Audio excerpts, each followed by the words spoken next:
आज हमारे talk show में जैसा कि आप देख सकते हैं, मैं इमरान मिंटू, सोशल एक्टिविस्ट, और आज हमारे टॉक शो में मेहमान है आमिर अली, जो 75 जोधपुर से वार्ड मेंबर 75 से उम्मीदवार हैं। और आमिर भाई का हम टॉक शो में बहुत बहुत स्वागत करते हैं अपने। बहुत बहुत शुक्रिया इमरान साहब। आमिर भाई आप ये बताइए कि अपने बारे में थोड़ा, जैसे आप राजनीति में यहाँ पे आ रहे हैं, तो क्या आपका मतलब मकसद है?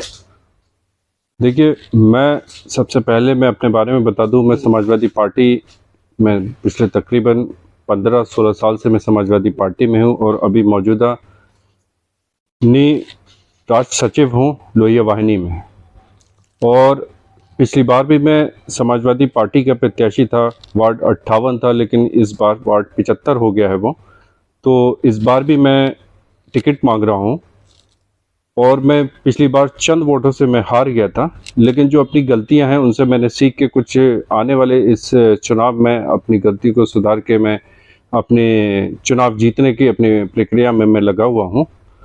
और बाकी का जो भी है मेरे इसमें से आने वाले चुनाव में मैं अपने जो भी बना सकता हूं मैं करूंगा।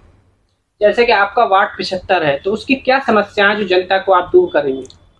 देखिए, समस्या एक नहीं है, समस्याएं बहुत सारी हैं जो हमेशा से रही हैं और पार्षद बदले हैं, चुनाव हुए और हर बार मेंबर बदल जाता है, लेकिन एक ज़मीनी स्तर पे जो अगर काम देखा जाए तो वो पार्षदों ने किया नहीं है। और अभी मौजूदा मैं पार्षद की बात करूं, आप निरीक्षण खुद भी कर सकते हैं, ऐसा नहीं कि मैं पॉलिटिकल कोई आपसे बयान मैं कुछ बोल रहा हूं तो अपनी पार्टी को ऊपर रख के बोल रहा हूं या कुछ, लेकिन मैं जनता के बीच में जाता हूं तो मैं जनता की समस्याओं को देखता हूं तो मुझे बड़ा दुख होता है कि जिस जनता ने वोट दिया और उसकी अपेक्षाएं थी पार्षद से, क्योंकि सांसद और आपके विधायक के पास समस्याएं नहीं पहुंच पाती हैं, लेकिन जो वार्ड का मेंबर होता है वार्ड की समस्याओं का जो भी पूरा करना होता है वो उसे करना होता है, लेकिन वो धरातल पे कोई काम उन्होंने किया नहीं। इसमें समस्याएं आप लाइट की समस्याएं देखिए, मैं सबसे छोटी सी एग्जांपल देता हूं, उसमें मेरे सामने ही इनका पार्षद का घर निवास है। क्या नाम है आपके यहाँ के जो पार्षद हैं? जो नफीस शाहीन है, कांग्रेस के वो प्रत्याशी थी, उसी से वो जीती थी। दुर्भाग्य से उन्हीं के घर के सामने मेरा घर है। अगर आप वहाँ समस्या देखें, आप गेट के अंदर एंटर होते हैं तो मेरे ख्याल से 500 गज के एक प्लॉट में जो है वहाँ ऐसा लगता है कि शायद गंगा का छोटा सा पार्ट जो है उसमें है। पूरा ड्रेनेज सिस्टम जो है कोई जल निकासी का उन्होंने किया नहीं है। लाइट मेरे घर के सामने एक और 2-3 लाइटें लगातार निरंतर वो खराब रहती हैं। मैं लेकिन जो भी समय अपने मोहल्ले की या जनता की समस्या होती है मैं उनका सॉल्यूशन खुद कराता हूं। तो जो पार्षद अपने घर के सामने समस्याओं का नहीं समाधान कर सकता, तो उसके बारे में सड़कों का, ड्रेनेज सिस्टम का, आप सर सैयद नगर में चले जाइए, वहाँ टूटी सड़कें पड़ी हुई हैं। इंचौली हाउस में चले जाइए, वहाँ टूटी सड़कें पड़ी हुई हैं।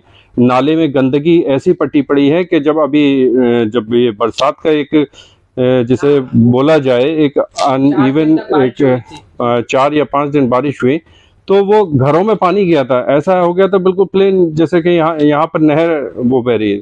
तो उसकी जो गंदगी थी पूरा तो इससे जनता को इतनी समस्याएं हुई हैं। तो वो कोसी है, वो कहती है कि हमने वोट तो दिया लेकिन वही नेताओं की तरह वादा किया और उसके बाद वो अपने आराम से बैठी हैं। अच्छा, अभी आपका जो स्टेप है इस पर, जैसे अभी से आप तैयारी कर रहे हैं, पार्षद के उम्मीदवार हैं समाजवादी पार्टी से, तो आपने क्या काम कर रहे हैं अभी आप जनता के लिए? देखिए, जनता के लिए जो भी उनकी समस्या है रही है हमेशा से, लाइट की है, पानी की है और टूटी सड़कों की है। देखिए, मैं चुनाव जब लड़ रहा था, मैं अब छोटा सा वो एग्जाम्पल दे रहा हूँ कि जनता ने मुझसे कहा कि आमिर भाई ये आप जो है हमारा ब्रेकर बनवा दिए। इन्हीं के घर के सामने के उदाहरण दे रहा हूँ, मैं बाहर नहीं जा रहा, मैं अपने क्षेत्र जी पार्षद हैं, जो पार्षद हैं उनके घर के सामने से जनता ने कहा कि आमिर भाई यहाँ से बहुत स्पीड से गाड़ियाँ निकलती हैं, तो हमारे यहाँ ब्रेकर बनवा दिए। लेकिन उनकी मुझसे अपेक्षाएं थी, मैंने उनसे वादा ने ये नहीं कहा कि मैं पार्षद बनूंगा तो मैं करूंगा। मैंने उनसे ये कहा कि मैं अभी पार्षद बनना न बनना एक अलग बात है, लेकिन मैं राजनीति से पहले सोशल एक्टिविस्ट भी था, समाज की सेवा करता रहा हूँ निरंतर। तो मैं उनके बीच में मैंने ब्रेकर बनवाए, किसी ने बोला कि बाउंड्री टूटी हुई है, किसी ने जो भी समस्या रखी है वो मैंने पूरी करी है। अच्छा, आप पार्षद बन जाते हैं जैसे, तो आप क्या करेंगे जनता के लिए? 5 काम बताइए। देखिए, जनता की जो अभी सबसे बड़ी जो मैंने समस्याएं देखी हैं, उसमें एक हाउस टैक्स का मसला रहा है। उस हाउस टैक्स के लिए तकरीबन मैं किसी पार्टी या विशेष वर्ग के उससे नहीं कह रहा हूँ, लेकिन जहाँ तक है वो उस चीज़ों पे फेल रहे हैं। हाउस टैक्स का जो पब्लिक परेशान थी, पब्लिक परेशान है हाउस टैक्स से। हाँ, लेकिन उसे जो है इन्होंने सॉर्ट आउट नहीं किया उसका मसला।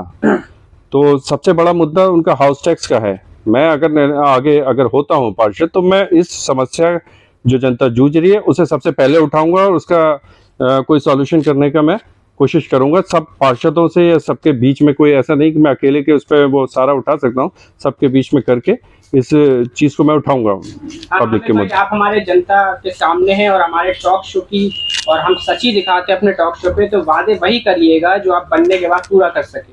जैसा कि आपने कहा कि मैं हाउस टैक्स को कम करवाने की कोशिश करूंगा, इसके अलावा और क्या करवा सकते हैं? देखिए, एक समस्या तो नहीं कहूँगा, लेकिन अपने वार्ड में जो है एक पार्क भी नहीं है। अच्छा, पार्क। तो मेरा फोकस है कि मैं अगर होता है कोई ज़मीन अगर ऐसी होती है तो उस पर मैं पार्क का निर्माण कराने की कोशिश करूँगा। तीसरा मेरा है कि जो रोड इनके टूटे हुए हैं, जो हमेशा से एक बहुत बड़ी समस्या ये भी रही है कि जैसे लाइन स्मार्ट सिटी का इन्होंने वो दिया, तो उसमें लाइन डालते हैं, तोड़ते हैं, ये करते हैं, तो उससे समस्या ये है कि पूरी रोडें ब्रेक हैं।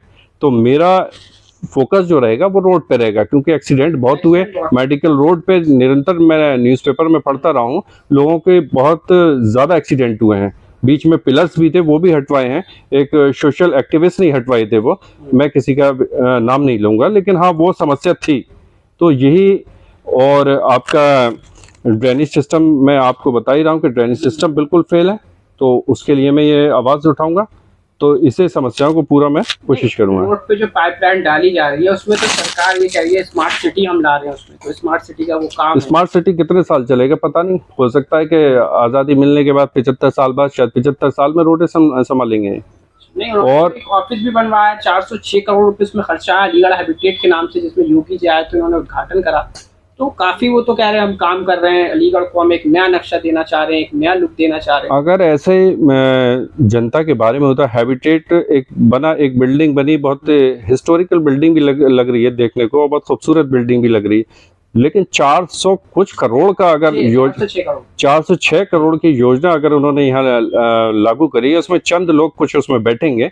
अगर इसी पैसों को अगर जनता की जो समस्या मैं बता रहा हूँ कि ड्रेनेज सिस्टम है, ये बिल का, इनका हाउस टैक्स का है, रोड का है, नाली का है, लाइट का है, अगर इन समस्याओं को दूर करें तो ये ज़्यादा इम्पोर्टेंट है जनता के लिए। ये इनकी मेन प्रॉब्लम, इस पे फोकस करें, ना कि यहाँ बिल्डिंग बनाने का काम करें।